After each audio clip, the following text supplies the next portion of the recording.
एक नगर में एक धनी व्यापारी रहता था। उसकी 3 बेटियां थी।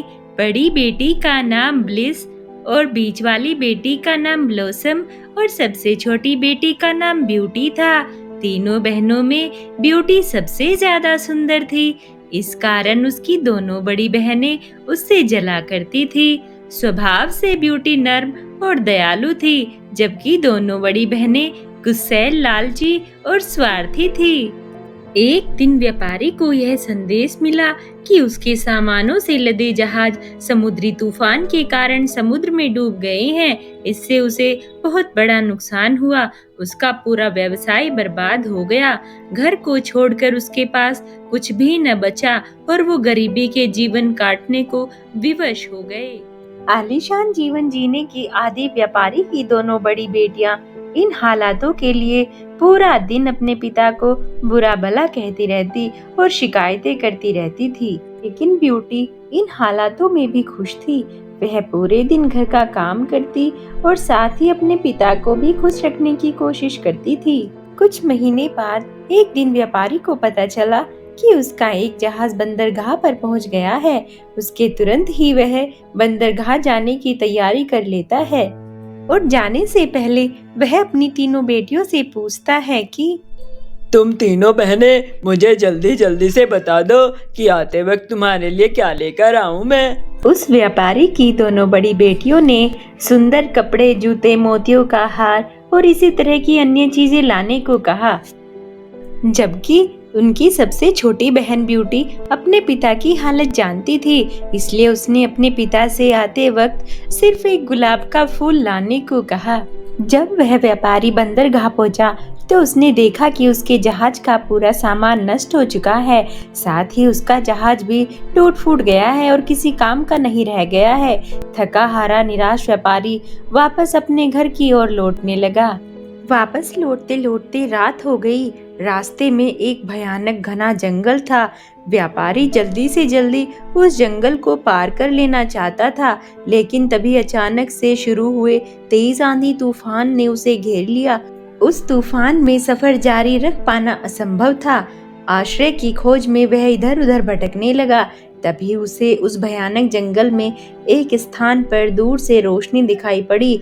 जब वह पास पहुंचा तो उस रोशनी से नहाया हुआ एक महल नजर आ रहा था। उसकी उम्मीद बन गई कि रात गुजारने के लिए उसे इससे अच्छा आश्रय नहीं मिल सकता। महल का दरवाजा खुला हुआ था तो वह व्यापारी अंदर ही चला गया। उस व्यापारी ने महल के अंदर जाकर आवाज लगाई, लेकिन उसकी आवाज सुनकर कोई भी बाहर नहीं आया। जंगल के बीचों बीच इतना विचित्र, आलीशान और इतना सुंदर महल है, लेकिन इसके अंदर कोई नहीं रहता। कितनी अजीब बात है ये। जैसे ही वह सेठ अंदर कमरे में गया तो वह देखकर हैरान हो गया कि वहाँ पर एक टेबल पर बहुत तरह का लजीज खाना लगा हुआ था। लंबी यात्रा के उपरांत सेठ को बहुत जोरों की भूख लगी थी, इसलिए इतना लजीज खाना देखकर वह चुपचाप भोजन करने लग जाता है। भरपेट भोजन करने के बाद वह सेठ दूसरे कमरे में जाकर आराम से सो जाता है। सुबह होते ही जब वह व्यापारी सोकर उठा तो उसे अपने बिस्तर पर नए नए कपड़े दिखाई दिए, जिन्हें देखकर वह बहुत ही हैरान हो गया। नहा धोकर और नए कपड़े पहनकर वह व्यापारी तैयार हो गया। अब वह महल से बाहर आ गया था। महल से बाहर आकर वह देखता है कि वहाँ पर एक बहुत सुंदर बगीचा है, जिसमें बहुत सुंदर सुंदर गुलाब के फूल खिले हुए थे, जिन्हें देखकर उस व्यापारी को अपनी सबसे छोटी बेटी ब्यूटी से किया हुआ वादा याद आ जाता है। उसने सोचा कि मैं अपनी दोनों बड़ी बेटियों का वादा तो पूरा नहीं कर सका, लेकिन कम से कम अपनी छोटी बेटी का वादा तो पूरा कर सकता हूँ। यह सोचकर जैसे ही व्यापारी गुलाब का फूल तोड़ने लगा तो उसे अचानक पीछे से एक भयानक हंसी सुनाई दी। जैसे ही व्यापारी ने पीछे मुड़कर देखा, उसे अपने पीछे एक भयानक राक्षस दिखाई दिया। उस राक्षस की आंखें अंगारों की तरह बिल्कुल लाल थी और वह उस व्यापारी पर बहुत ही गुस्से में था। दुष्ट व्यक्ति, मैंने तुम्हें अपने महल में आश्रय दिया खाने के लिए लजीज भोजन दिया, सोने के लिए नरम बिस्तर दिया और पहनने के लिए नए कपड़े दिए। मेरे इन एहसानों के बदले मुझे धन्यवाद देने के बजाय तुम मेरे बगीचे से फूल चुरा रहे हो। कितने एहसान फरामोश हो तुम। अब मैं तुम्हें जीवित नहीं छोड़ूंगा। डर से कांपते हुए वह व्यापारी राक्षस के पैरों पर गिर पड़ा और क्षमा याचना करने लगा। मुझे क्षमा कर दो, मुझे क्षमा कर दो। मैं यह गुलाब का फूल अपने लिए नहीं तोड़ रहा था, बल्कि अपनी बेटी के लिए तोड़ रहा था, जिसे मैंने एक लाल गुलाब का फूल लाने का वादा किया था। मुझे मत मारो, तुम जैसा कहोगे मैं वैसा ही करूँगा। ठीक है, मैं तुम्हें एक शर्त पर बख्शता हूँ कि तुम अपनी उस बेटी को यहाँ मेरे पास लेकर आओगे जिसके लिए तुम मेरे बगीचे से फूल तोड़ रहे थे। डरे हुए व्यापारी ने उस समय अपनी जान बचाने के लिए राक्षस की बात मान ली और अपनी बेटी को उसके पास लाने का वादा कर वहां से निकल गया। जब वह व्यापारी घर पहुंचा तो वह बहुत दुखी था और डरा हुआ भी था। पूछने पर उसने अपने साथ हुई पूरी घटना विस्तार से बता दी। पूरी बात सुनने के बाद ब्यूटी बोली, पिताजी आप चिंता मत कीजिए, आपकी जान बचाने के लिए मैं कुछ भी करूंगी। अपने वादे के अनुसार आप मुझे उस राक्षस के महल में ले चलिए। तुम मुझसे बहुत प्यार करते हो ब्यूटी, ये मैं जानता हूँ, लेकिन मैं कितना स्वार्थी पिता कहलाऊंगा जो अपनी जान बचाने के लिए अपनी बेटी को उस राक्षस को सौंप देगा। लेकिन पिताजी आपकी जान बचाने का यही एक रास्ता है, हम और कुछ भी नहीं कर सकते। आप मुझे उस राक्षस के महल में ले चलिए। व्यापारी दुखी मन से और रोते हुए अपनी सबसे छोटी बेटी ब्यूटी को उस राक्षस के महल में छोड़ आता है। ब्यूटी जैसे ही महल के अंदर गई, उसे उस राक्षस के भयानक रूप रंग को देखकर बहुत ज्यादा डर लगा। लेकिन उस राक्षस का व्यवहार ब्यूटी के प्रति बहुत ही अच्छा था। वह राक्षस ब्यूटी के साथ इतने अच्छे से बर्ताव कर रहा था कि ब्यूटी के अंदर का डर ही खत्म हो गया। उस राक्षस ने ब्यूटी को एक बहुत ही सुंदर कमरे में रखा था। उसने ब्यूटी के लिए बहुत ही अच्छा भोजन का इंतजाम किया और ब्यूटी के लिए बहुत सुंदर केक भी बनाया था। उसने ब्यूटी के लिए उसके बाथरूम में भी सारे सामान की व्यवस्था कर दी थी। वह राक्षस ब्यूटी का बहुत ध्यान रखने लगा था। ब्यूटी और वो राक्षस साथ में घूमने जाते और साथ में ही टाइम बिताने लगे। ब्यूटी भी उस राक्षस के साथ बहुत अच्छे से बातें करने लगी थी। वह राक्षस ब्यूटी को अब चाहने लगा था। वह अपने मन की बात ब्यूटी को बताना तो चाहता था, लेकिन अपने बदसूरत होने के कारण वह कभी अपनी बात कह नहीं पाता था। और फिर एक दिन उस राक्षस ने बहुत ही हिम्मत करके ब्यूटी को अपने दिल की बात बता दी। इस पर ब्यूटी ने उस राक्षस से कहा, देखो मैं भी तुम्हारी बात का जवाब नहीं दे सकती, इसके बारे में मैं तुम्हें सोचकर बताऊंगी। कोई बात नहीं ब्यूटी, मैं तुम्हारी स्थिति समझता हूँ और मुझे तुम्हारी बात का बुरा भी नहीं लगा है। बस मेरे दिल में जो था मैंने तुम्हें वो आज बता दिया है, इसके अलावा और कोई बात नहीं है ब्यूटी।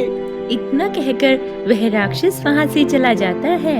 ऐसे ही दिन बीतते गए और उसके बाद दोनों ने कभी भी उस बारे में बात नहीं की।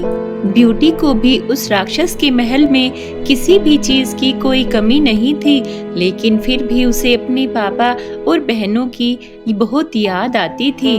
कभी कभी वह अपने परिवार के बारे में सोचकर रोने भी लग जाती थी।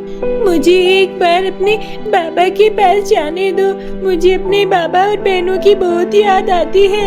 एक बार जाने दो, फिर मुझे पता नहीं अपने बाबा को देखने का मौका मिले या नहीं। आप एक बार जाने दोगे तो फिर मैं जल्दी से जाकर वापस आ जाऊंगी। मैं तुम्हें केवल एक ही शर्त पर जाने दे सकता हूँ, अगर तुम सिर्फ 7 दिनों में वापस आ जाओ, नहीं तो मैं तुम्हारी याद में रो रो कर मर जाऊंगा। तब ब्यूटी ने राक्षस से वादा किया कि वह 7 दिनों के अंदर ही महल में वापस आ जाएगी। तब उस राक्षस ने ब्यूटी को एक अंगूठी दी और उससे कहा कि जब भी वह इस अंगूठी को उतारेगी तो वह इस महल में वापस होगी। इसलिए ब्यूटी उस अंगूठी को पहन लेती है। अगले दिन जब ब्यूटी सोकर उठी तो उसने अपने आप को अपने पिता के घर में पाया और यह देखकर वह बहुत खुश हो जाती है। सबसे पहले ब्यूटी अपने पिता से जाकर मिलती है, जो कि इस सोच में ही बीमार पड़ गए थे कि उसकी बेटी एक महल में एक राक्षस के साथ रहती है। अपनी बेटी ब्यूटी को देखकर वह व्यापारी तुरंत उठकर बैठ जाता है और उसे देखकर बहुत ही खुश होता है। तभी ब्यूटी की दोनों बहनें भी उसके पास आ जाती हैं। तभी ब्यूटी महल की सारी बातें सभी को पूरे विस्तार से बताती है और बताती है कि कैसे वह राक्षस ब्यूटी का बहुत ख्याल रखता है, उसे वहाँ पर किसी भी चीज की कमी नहीं होने देता। ब्यूटी की बातें सुनकर उसकी दोनों बड़ी बहनों को और भी ज्यादा गुस्सा आ जाता है कि ब्यूटी कितने आराम से एक महल में रह रही है। इसलिए दोनों बहनों ने झूठे आंसू दिखाकर ब्यूटी को 7 दिन से ज्यादा उस घर में रोके रखा और इधर वह राक्षस ब्यूटी के 7 दिन के अंदर वापस न आने के कारण उसकी याद में बहुत ही तड़पता रहा। और इधर ब्यूटी का भी यही हाल होने लगा। राक्षस के साथ रह रहकर उसे भी राक्षस की आदत हो गई थी। उसे भी अपने घर में आकर राक्षस की बहुत ही याद आने लगी, लेकिन अपनी बहनों के कारण उसने वह अंगूठी नहीं उतारी थी। देखा ब्लॉसम, अब हमारी योजना काम कर रही है। 7 दिन से ज्यादा हो गए। अब अगर यह राक्षस के पास जाएगी तो वह इसे मारकर खा जाएगा और हमारी जिंदगी से ये हमेशा हमेशा के लिए चली जाएगी। और अब ब्यूटी को अपना वादा पूरा न करने का बहुत ही पछतावा होने लगा। अब उसने निश्चय किया कि अब चाहे जो हो जाए वह उस अंगूठी को उतार देगी। और फिर ब्यूटी ने वह अंगूठी उतार कर फेंक। और फिर अगले दिन जब ब्यूटी सोकर उठी तो उसने अपने आप को महल में पाया, लेकिन उसने राक्षस को नहीं देखा। ब्यूटी ने पूरा महल देख लिया, लेकिन उसे राक्षस कहीं भी दिखाई नहीं दिया और वह बहुत ज्यादा परेशान हो गई। ब्यूटी राक्षस को ढूंढते हुए जब बगीचे में आई तो उसने देखा कि राक्षस उस बगीचे में पड़ा हुआ है और वह बहुत ही कमजोर हालत में था। ये तुम्हें क्या हो गया है? तुम इतने कमजोर कैसे हो गए और तुम इतने बीमार भी हो? क्या हुआ है तुम्हें? मैंने तुमसे कहा था ब्यूटी कि तुम 7 दिन के अंदर वापस आ जाना। तुम नहीं आई, तुम्हारी वजह से ही मेरा यह हाल हो गया। तुम्हारी याद में रो रो कर मैं ऐसा हो गया हूँ। देखो, तुम मुझे छोड़कर नहीं जा सकते। मैं तुमसे प्रेम करने लगी हूँ। तुम मुझसे विवाह कर लो। ब्यूटी के इतना कहते ही एक चमत्कार हुआ। वह राक्षस एक सुंदर नौजवान के रूप में परिवर्तित हो गया। यह देखकर ब्यूटी भी हैरान हो गई। फिर उस राजकुमार ने ब्यूटी को बताया कि मैं एक राजकुमार था, लेकिन एक जादूगरनी के श्राप के कारण मैं राक्षस बनकर कई वर्षों से इसी महल में रह रहा था। लेकिन उसने मुझे उस श्राप का एक तोड़ दिया था कि कोई अगर लड़की तुमसे इतना बदसूरत होने पर भी सच्चा प्यार करेगी और वो तुम्हें कहेगी कि वो तुमसे प्यार करती है तो तुम वापस राजकुमार बन जाओगे। देखो ब्यूटी, आज तुम्हारे सच्चे प्यार के कारण मैं अपने असली रूप में आ गया हूँ। ब्यूटी और राजकुमार ने शादी कर ली और दोनों खुशी खुशी रहने लगे।